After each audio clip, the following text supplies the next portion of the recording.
In 1992, the gaming industry saw the release of Night Trap, one of the early attempts to turn games into full-on cinematic experiences on home consoles. Instead of abstract pixel art with barely any story, it used live-action footage, multiple camera feeds, and interactive choices to make players feel like they were inside a B-movie thriller. While Night Trap itself wasn't a masterpiece, it was a clear glimpse of how games could borrow the language of film to create unique interactive stories. Around the same era, other titles also leaned into more cinematic presentation. Mortal Kombat, for example, used filmed actors turned into sprites, giving its characters a weight and realism that felt closer to action movies of the time. The industry was beginning to understand how important atmosphere and storytelling could be. But there was a catch: storage. Every frame of video cost precious kilobytes, and every second of footage was a negotiation with the limits of the hardware. In Resident Evil 1, Capcom decided to use real-life actors for some of its cutscenes, real props, real sets all shot on film and spliced directly into the game. There was something visceral about it, the game world and the real world occupying the same frame. But no matter how good it was for the time period, it wasn't optimal, as live-action FMVs were expensive to film and license actors for, and most importantly, extremely expensive to store. Digitized video ate through the CD-ROM space fast, and in order to make it fit, they had to sacrifice resolution and frames, which made it look worse. Resident Evil 2 arrived 2 years later, and gone were the live-action cutscenes, replaced by something that had no name yet, no precedent, no rulebook. Pre-rendered CGI rendered on Silicon Graphics Visual Workstations, or SGI for short. Characters, sets, lighting, all rendered offline at a level the PS1 could never approach in real time. They were short films in a sense, compressed and stitched between moments of gameplay. They felt expensive, though you could feel the tech straining against its own ambition, still it worked. Now pull up the liquor scene from Resident Evil 2. Watch it at original quality. 15 frames per second, the tongue mid-lash, frozen for a fraction too long, the camera snapping to Leon in a single jump cut rather than a turn.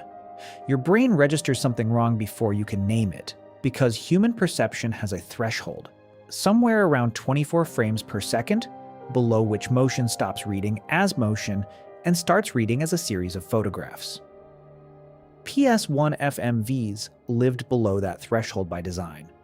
Not out of carelessness, out of necessity. 15 frames per second with MPEG-1 compression could strip a video file down to roughly 10% of its original size. That was the math developers were doing. Every frame cut was storage reclaimed. Every quality compromise was a level that fit on the disc. Meanwhile, Hollywood DVDs were running 480p at 30 frames per second using MPEG-2, a format with nearly 3 times the bitrate that no game console of that era could have handled. The gap between what you watched on your television and what you played on it was enormous, and both industries knew it. So the question is, what happens when you close that gap retroactively? When you take a 1998 cutscene and run modern frame interpolation across it, algorithmically generating the frames that compression discarded 25 years ago? That's what we're about to find out. In order to upscale and smooth the FMV, I will be using frame interpolation along with Real-ESRGAN from the previous video. As already seen in the first video of this series, the video will be first dissected into frames, and each frame will be upscaled to a better resolution and then reconstructed into a better looking video with a higher resolution. As for making the video smoother, frame interpolation solves this by inventing the missing images. Not copying them, not stretching them, generating them. The software looks at frame 1 and frame 3, figures out where everything is moving, and constructs frame 2 from scratch. Real-time intermediate flow estimation, which is essentially a map of how every pixel in the frame is moving from one moment to the next, combined with a neural network trained on enormous amounts of video footage. Together they make an educated guess about what the in-between frame should look like. At 60 frames per second, that means RIFE is generating 3 entirely new frames for every one original frame from 1998. Let us see the CLI in action, and upscale then interpolate the FMVs to 60 frames per second You're about to see the original choppy 15 frames per second FMV from 1998 side by side with the AI-enhanced 60 frames per second version. Watch how the interpolated frames don't just blur or ghost between keyframes, they actually predict and reconstruct the motion with remarkable accuracy. Character movements that once stuttered now flow naturally. Background elements that used to jump from position to position now glide smoothly across the screen. What you're looking at on the right isn't just smoothed out video. It's 3 intelligently generated frames inserted between every single original frame, each one calculated based on pixel-level motion analysis and years of neural network training on real-world footage. The transformation is particularly striking in fast camera pans and character animations where the original 15 frames per second would show obvious discrete jumps.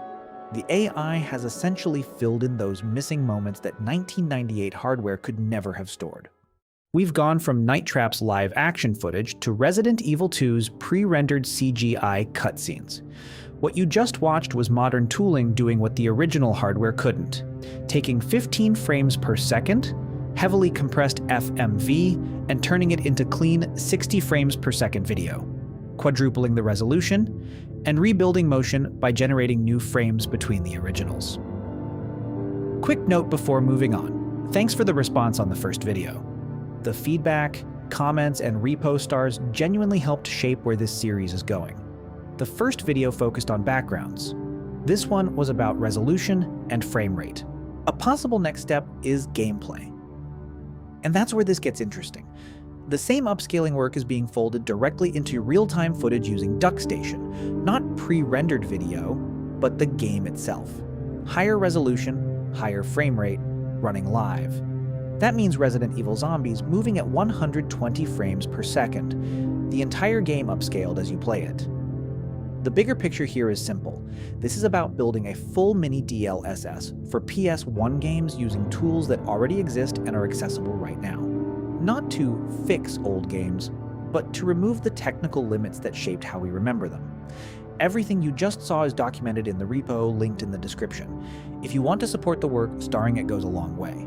Thank you for watching.